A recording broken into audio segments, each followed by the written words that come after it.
Alright, welcome on back, y'all. This review I think is going to be very fun because the Anatomy of the Tongue-in-Cheek I think definitely is, I think, when you compare it to other albums, it's not as good, but if you would leave it by itself, it is really, really good. And I think overall this album has a fun vibe, it has a lot of different types of songs on it, from Sadie Hawkins' Dance and something like Photos Communicate to From Moments I Feel Faint. And I think, again, I like this album a lot, but I'm getting ahead of myself. If you haven't watched any of my other reviews, I go in order of albums and in order of the songs too on the album as I rank them. So anyway, without further ado, let's get started. Also, my copy is a little bit scratched, as you can see. You'll see a lot more scratches as we go on with my different CDs. I think this is actually like the first, one of the first like prints that they made, like the red one, and then they like changed like the color of it later. It's like the gold editions and stuff. But anyway, first up is Kickoff, and I think the song doesn't really mean nothing. I think it's just fun, start the album like, here's the kickoff, hope you're gonna stick up a line, okay? I think that, I feel like it's a good, because it was their second album. So I think, that's a little fun thing to start off with. And then that's leading into Pressing On, which I think this is the second most popular song off this album besides obviously Sadie Hawkins fans, but we'll get to that one in a second. This song definitely has a good meaning, pressing on even though times might seem hard. And we're gonna make it after all, as the song says, through him. I think, it's a fun song, good meaning. It's one that I used to listen to a lot, but now I don't really listen to it much. I still think it's a good song. I think there's definitely other songs on here that I think could maybe top this song by a little bit. But overall, Pressing On is still a really good song, and I like it. We have the faded Sadie Hawkins Dance. This song I really don't think means much. If I had to put a meaning to it, it's that it's really hard to find a girlfriend or a boyfriend, even if you're a girl, that's also a Christian in this day of age that wants to follow Jesus as much as you want to. But besides that, I don't really think there's a meaning to the song. I think it's just fun, especially that. I feel that's something especially this album needed, because there's a lot more like sadder and deeper songs on this. So I think definitely the fact that that's on there. Not to mention that's the song that got this whole album popular, was Sadie Hawkins Dance. So think about it. Somebody listens to Sadie Hawkins Dance, they buy this album, then they listen to something like From Moments I Feel Faint. It's getting them to Jesus in an unexpected way, and I like that a lot. I think overall Sadie Hawkins Dance by itself is a really good song, and I think actually they were planning to make a music video on it, but then I think they might have run out of time or money or something, and then we made one for Pressing On, which actually I think this disc actually has the video for Pressing On it, if you were to put it in a computer or something. But anyway, next up is Down in Flames. I said in my Reliant K self-titled review that I like convicting songs, which was Wake Up Call was its convicting song. And there's a lot more convicting songs on here, but Down in Flames is definitely a really good one, because it's not just towards one specific group of people, it's to the entire group of Christians. It's to everybody. How we're fighting each other, how we're saying this and this and this and that, and how he even admits he's part of the problem. I'm part of the problem even sometimes. But we all gotta stop, we all gotta reunite, and we all gotta save the world from going down in flames, as it says. I think it still is, a really good song, and I still like it a lot. And then next up, Maybe It's Maybelline. I wonder if this is another one of those fun songs. I think it's still convicting because, we're the ones to blame, we're trying to blame something else. But if you were to take that out of it, which I'm saying you shouldn't, because that's the whole part of the song, but I think it definitely still has that fun aspect to it, because just listen to it. Maybe it's Maybelline, oh maybe it's Maybelline, and you have that right before the convicting part of the song. So I think it's still definitely a fun song with a little bit of conviction, which I think actually makes this a decent song. I think before I listened to it the entirety of Anatomy, this was one of the first songs I listened to off it, because I listened to the first 4, then Breakdown, and then Photos Communicate. Yeah, it's not a bad song, I like it still. And then Breakdown I think is interesting. At least the history behind it is interesting. For at least the song meaning is that, you know, the world's taking us down, the devil's taking us down, and we're falling, but we're gonna get back up, and he's not gonna take us down because we have him. He's not gonna let us break down. Jesus is not gonna let us break down because he's on our side. He's not gonna let the devil attack us. We gotta cast it out. But anyway, besides the meaning of it, I think overall sound-wise it's a good song. But then history-wise, it's interesting because on Relient K's EP before the first self-titled album, kind of like a pre-release album in a way, they had the first, I think, 4 songs. Actually, no, they had Hello McFly, My Girlfriend, Wake Up Call, and Softer Than Me on it, I think. But then they also had a live version of Breakdown, which shows that this album has a song on it that was written before Relient K's first self-titled album was written. Which I guess actually there is another song on here too that is also like that. But we'll get to it in a second. I'll mention it when we get to it. But I always thought the history behind the song was kind of weird.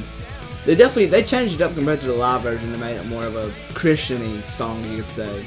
But I think still overall, I think it's still a good song with a good meaning to it. I think the history behind it too is also kind of weird. But speaking of history behind this version on the CD compared to the version from the gold version has some like different mixing to it almost. It just sounds kind of different. I have to just like put like a clip of like pressing on here.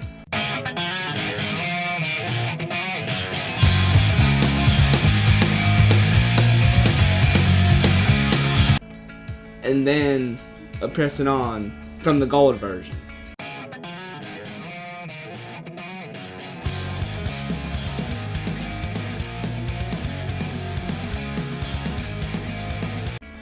It's just, I don't know, I think it don't really matter. I think this is the same song anyway. It's just whichever one you prefer. This one has the original versions on it because it's, like I said, the original print of it. But I don't think it matters. I think as long as it's sharing Jesus, I really don't care. I really don't care. As long as it's sharing Jesus, that's all that matters. Anyway, next up is Those Words Are Not Enough. And I'm kind of surprised this song didn't get more popular because it's kind of like For Myself Feel Faint and Less Is More, but with more of a rock kind of vibe like the rest of this album has. And I think overall lyrically it's good. Like, any words we could say could not be enough to describe how much he truly loves us and how much he's truly done for us. But, I mean, so it's a good song. I'm surprised it didn't get more popular. I'm surprised neither For Myself Feel Faint or Those Words Are Not Enough got more popular in youth groups like Sadie Hawkins Dance did back then. But I digress. And speaking of that song, actually, For Myself Feel Faint, we're going to go on to that one here. It's nothing short of beautiful. I think this song is amazing. If I were to ever start playing, like you see this guitar back here, I've been trying to learn guitar a little bit. I've been kind of slacking off a little bit on it. But I know 3 chords so far, which I mean, I guess ain't too bad. I practice every now and then. But if I were to ever get decent at guitar and I were to start playing at my youth group, that would be the first song I would play is From Myself Feel Faint. It's just beautiful. I think I can't, but I think you can. It's an amazing song. It's beautiful. I love it. Probably, I don't know, it might beat Pressing On for my favorite song on here. Actually, I don't know. I'll decide my favorite song is at the end, actually. I'll have to look at every other song on here first before I decide. Because a lot of them are definitely tied. Anyway, after that beautiful song, we have Lion Wilson and I'm Lion-O. This song is not really one of my favorites. I think this is another cover like Charles in Charge was. I think, maybe. I have to go look at that after. But I never got the meaning of this song either. I guess it could be feeling prideful in a way, because I'm the greatest Thundercat of them all. Or that also could just be part of the theme song. I don't know. I never watched Thundercats, so I really don't know. It's alright. I feel like it gets kind of repetitive, and it's just, Not nothing. I don't think it was worth following up for Moments Out for Fame, truthfully. I think they should have followed it with something else. Anyway, next up is What Have You Been Doing Lately? And this is another one of those convicting songs. And this album is, like I said, chock full of it. And it's asking, what have you been doing lately? You used to follow Jesus. Now you're not exactly following the greatest anymore. What happened? I think it's convicting a certain group of people who used to follow Jesus, but then fell out, and still say they follow Jesus, but they've become lukewarm. And I don't think none of us should become like that. But that's why we have convicting songs like that to tell others what they're doing wrong. And we're doing it lovingly too, which I think is the best part, is doing it lovingly. Because if we don't do it lovingly, then we're breaking Jesus' second greatest commandment he gave us. Anyway, next song is May the Horse Be With You. This song is just okay. I never really got the meaning of it, and it's just, It's short. It's kind of like an Ode to Chin kind of song, except Ode to Chin is way better. But it's just, I never really liked it that much. Probably my least favorite off this album. And then My Way or the Highway. This song, if there's not another convicting song on here, this has got to be the one. If there was not any other convicting songs on here, this would have to be the one that's on it, because it's the one that is the most serious. How he's saying, would you rather stay with your friends and be on the highway to hell, as the song says, stay with all the wickedness and evil, or come to me, because I'm the only way, Jesus says. I mean, I think, it's okay to have different friends of different kinds, but if they're tempting you and getting you to do stuff that you don't want to do, and they're gonna spiritually hurt you, then it's really not. I mean, the song says, "And a cello here to add a sad impression, because I'm not ready to leave all of my friends behind." And you know what? I think this song is, like I said, amazing.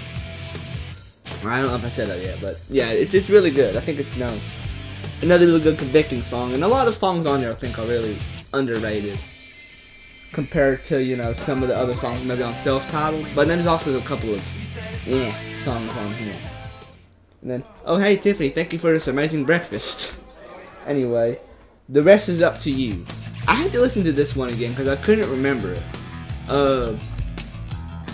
I feel as if this song is like, the rest is up to you, decide if you want to follow Jesus or not. Because it says at the end, come to me, or something along the lines of that. I can't remember what the song says that much. Like I said, I had to go back and listen to it again before making this review. But it ain't a bad song either. It's kind of just there. When I first listened to it, I liked it a lot, but then now it's just, I think it's still, if you like the song, that's great because it's still talking about Jesus and it still has a really good meaning to it. But for me, it's just alright. I think there's plenty better songs on here than that. And then, Flood Rest Communicate. What a way to follow up to a song like The Rest Is Up to You. This song is, actually, I take back what I said earlier. If there was only one convicting song on here, it would have to be Flood Rest Communicate. Just the fact that, it's everyone, the whole world, versus Jesus and you. How they're telling you how you quit, how they're telling you, this and that. They're pushing hard against you. Yet how he still loved us, the outcasts. And as long as it's in heaven, there'll be Flood Rest Communicate. This song, I think, is amazing. Number one. Number two, it's another really good convicting song. I like that song a whole lot. Just both lyrically, sound-wise.